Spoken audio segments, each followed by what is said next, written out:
Ce jour dédié pour la Refoua Shema de Ora Aviva Bat Michel, Bezrat Hashem. Ok, on a déjà vu lorsqu'on a fait le cours sur les filines comment les mettre. On va répéter quand même les lois parce que ça, il faut répéter tellement. Il y a beaucoup de filines qui ne sont pas cachères sur le marché. Il faut mettre le prix pour acheter un bon filine cachère. Après, des fois, ils se déforment. Tu transpires beaucoup, etc. Tu as dans la voiture dans la chaleur, etc. Il faut vérifier qu'il soit toujours bien carré comme il faut bien. Même quand il y a tout ça, faut aussi que je parle souvent aussi du youd, le nœud du youd qui se défait des fois. Même qu'il y a tout ça, il y a beaucoup de gens qui ne savent pas mettre de filines. Ils les mettent à des endroits, ils ne sont pas rendus quittes. Donc je répète des choses que vous avez déjà entendues ici souvent, mais c'est super, super basique. Il faut absolument que le bout du filine ici ne descend pas sur le front, même 1 millimètre. Et si quelqu'un il a une calvitie avancée, alors pas plus bas d'1 millimètre de l'endroit où il y avait les cheveux avant la calvitie. D'accord? On peut voir, c'est très brillant, puis après on voit que ça devient le front déjà. D'accord? Ça se plisse. À cet endroit-là, il ne faut pas que ça descende plus que cela. On peut mettre en arrière 1 cm, 2 cm en arrière. Derrière, il ne faut pas que ça arrive plus loin que la fontanelle. La fontanelle, c'est à peu près le sommet du crâne. D'accord? Donc tu as de la place. Sur le sommet, c'est bon là? Pardon? Sur le sommet du crâne, c'est bon? Sur le sommet du crâne, ça ne va pas. Il ne faut pas que ça arrive. Faut juste à 1 millimètre avant le sommet du crâne, ça va. Okay. Le vrai endroit, c'est la fontanelle, mais ça correspond à peu près au sommet du crâne. La fontanelle, c'est l'endroit qui est mou chez un bébé. D'accord? Maintenant, derrière, le nœud. Le nœud, il doit se mettre au-dessus du trou. Il y a le crâne, après il y a un trou, et après il n'y a plus de cheveux. Au-dessus du trou, c'est là-bas qu'il faut le mettre. Dans le trou, c'est cachère, mais bédiavad, ça veut dire a posteriori, c'est pas la bonne place. Si c'est plus bas, c'est l'endroit où il n'y a plus de cheveux, on n'est pas rendu quitte. Ligne du bras, il faut qu'il soit au moins à 2 doigts de la pliure, en face du coude.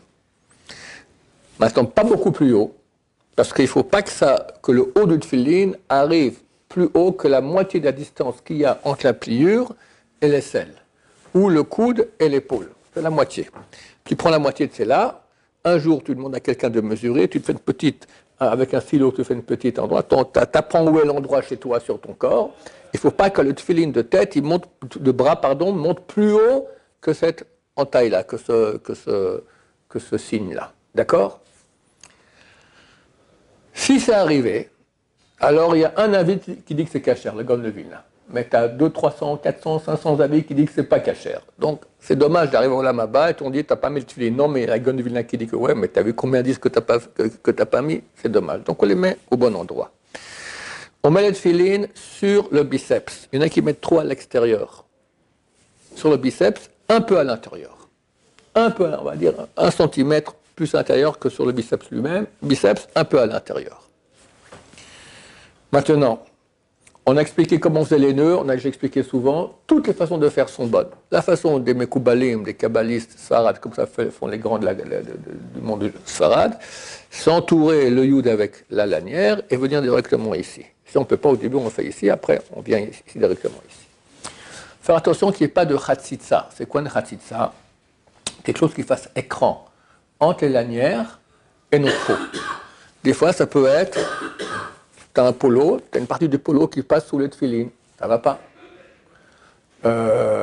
À la tête, ça arrive très souvent, la kippa. Moi, j'ai un cousin, très très loin de la Torah. D'accord? Et j'ai vu un film, il y a 30 ans, de sa bar mitzvah. J'ai vu un film, il a mon âge environ. Je crois que c'est la seule fois de sa vie où il a mis les tefillin.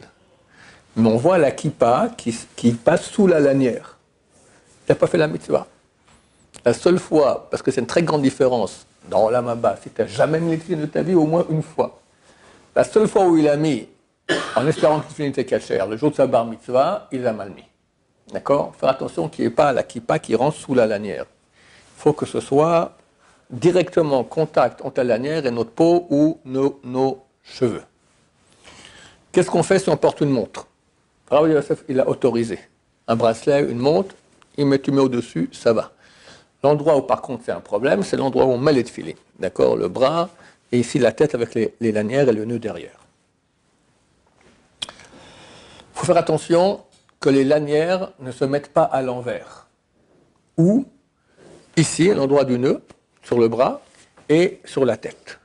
C'est bien faire attention aussi les lanières qui descendent.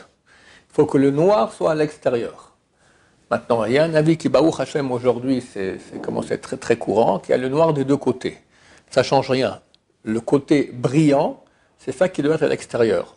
Pas le côté noir qui est rugueux, d'accord? Le côté brillant, il doit être à l'extérieur. Et ici, faire attention à cela. Si ça arrive ici, ou là, normalement, on doit jeûner. Comme ça écrit le Ben Ishra, comme ça écrit la Gemara, le Rabbi Yosef dit qu'on peut ne pas jeûner, seulement quelqu'un qui a beaucoup la crainte de Dieu, qui jeûne un jour parce que ça lui est arrivé. On peut donner un peu d'argent à Tzedaka à la place, ça va. Là, pas besoin de jeûner, mais faire attention quand même. Et c'est courant des fois que la lanière se mette à l'envers, faire attention à cela aussi.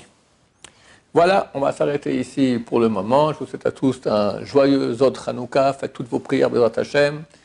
Espoir la Géoula très prochaine. Amen ve Amen.